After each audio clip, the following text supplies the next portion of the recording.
Is the Netherlands the world's biggest economy? If yes, how did they manage to do so? What was their main source? To know more about the economy of the Netherlands, stay tuned until the end. Welcome back to Economic Wiseguy. The competitive nature of the Dutch economy makes it a friendly, secure, and lucrative place for international enterprises to invest. The GDP per capita for the Netherlands is higher than the average for the EU and higher than that of the majority of countries. The Dutch economy has repeatedly shown that it is a force to be reckoned with on the international scene. Since a well was founded in 1959, the Netherlands has consistently had access to natural gas resources. More than 25% of the natural gas reserves in the European Union are currently located in the Netherlands. The sale of natural gas led to a large increase in revenue for the Netherlands throughout the ensuing decades. The country's geographic location is both its best and worst trait. The best thing about it is that it's a major trading center for Europe. Observing how the Dutch managed the delta's dams, dikes, and polders is simply remarkable. It is a story of incredible engineering and human tenacity that the entire world can learn from. The Dutch value independence greatly. However, the government has played a greater regulatory role in the economy. When the market economy was preached around the world in the 1980s, the government's economic involvement was significantly reduced. As a result, there was significant privatization and welfare program reorganization. However, despite the continued strict regulation, it is still a market economy. In fact, it may be argued that it is frequently referred to as the origin of modern capitalism. The Dutch East India Company, better known as the VOC, was the most valuable company in history in the 17th century. Even while it carried out several crimes and abused its authority through colonialism, it formalized many contemporary economic ideas that serve as a guide for contemporary businesses. They didn't lose their position as the top trading power to the British until the late 1700s. However, there are a lot of things that can be understood from the economic history of the Netherlands. The Netherlands had nearly a century of rapid economic expansion after declaring its independence from Philip II of Spain's dominion in 1581. By the middle of the 17th century, the fledgling republic had become the preeminent trading power, thanks to a technological revolution in shipbuilding and trade knowledge and capital brought about by Protestant traders from Flanders who fled to the Netherlands. Along with trade, the Dutch economy was aided by land reclamation from the sea, an early industrial revolution driven by wind, water, and peat, and an agricultural revolution to reach the highest level of living in Europe and perhaps the globe by the middle of the 17th century. The Dutch Golden Age was made possible by affluence. Around 1670, a confluence of political and military upheavals and unfavorable economic trends brought this economic boom to an abrupt end. The Netherlands did not industrialize as quickly as some other European nations in the late 1800s. One explanation for this is that the Netherlands was having trouble accepting the loss of their dominant political and economic position in the world, which was based mostly on trade and agriculture. Contemporary tax collecting techniques were used, weights and measures were standardized, and numerous roads, canals, and railroads were constructed. If you subscribe to this channel, you can visit the Netherlands for free. That's not true.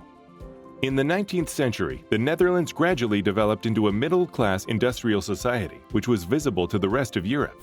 While the nation made a valiant effort to regain its position in the fiercely competitive industrial and trade sectors, the number of people employed in agriculture declined.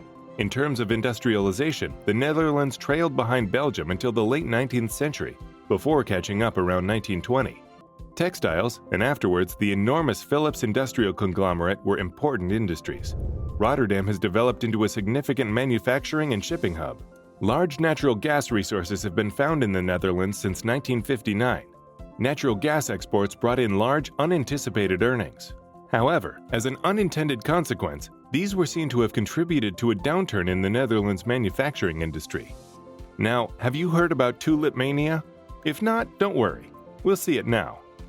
Ogier de Bousbecq, the minister of Charles V, Holy Roman Emperor, to Sultan Suleiman the Magnificent, who carried the first tulip bulbs and seeds to Vienna in 1554 from the Ottoman Empire, is frequently and erroneously credited with bringing the tulip to Europe.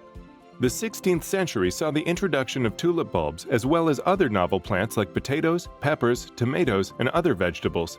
In no time at all, these bulbs had been shipped from Vienna to Augsburg, Antwerp, and Amsterdam. Following the appointment of the southern Netherlandish botanist Carolus Clusius to the University of Leiden and the establishment of the Hortus Academicus, their popularity and cultivation in the Netherlands began in earnest in 1593.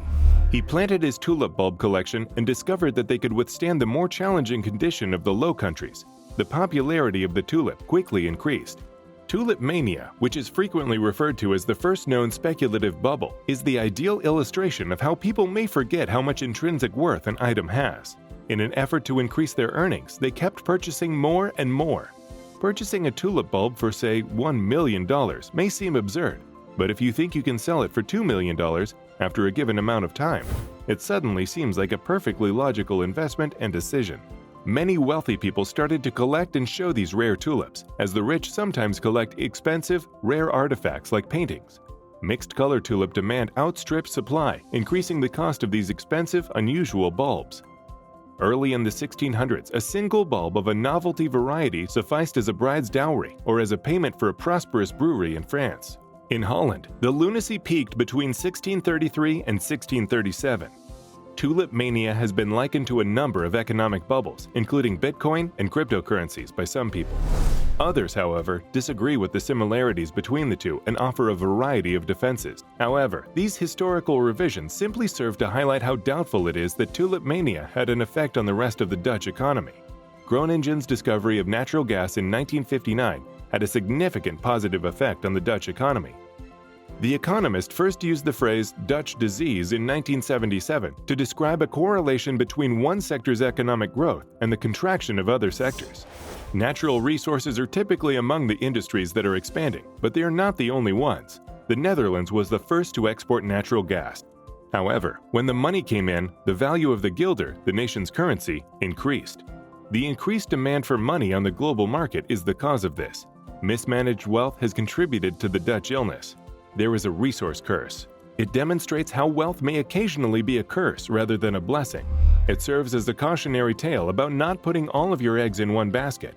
The only thing that would make a Dutch person happier than an unexpected discount is to receive something for nothing. People who value bicycles are less likely to spend money on branded goods. They would rather select a reliable product that costs little. It's preferred to get the most for the least amount of money. However, you should be aware that the Netherlands is among the top countries that spend the most on development aid, both in terms of their per capita spending and as a proportion of gross national income, before you accuse them of being greedy. In terms of the percentage of the working age population that is employed, the Netherlands has one of the highest rates. But what is notable is how many people work part-time. The nation has a flexible work environment. The Dutch have a tendency to work more on the weekends or in the evenings. One of the nations with the least income disparity is the Netherlands. The inequality of wealth is questionable, though. So what do you think about this? Let us know in the comments. Also, never forget to click the subscribe, like, and bell icons. Refer to other videos on our channel.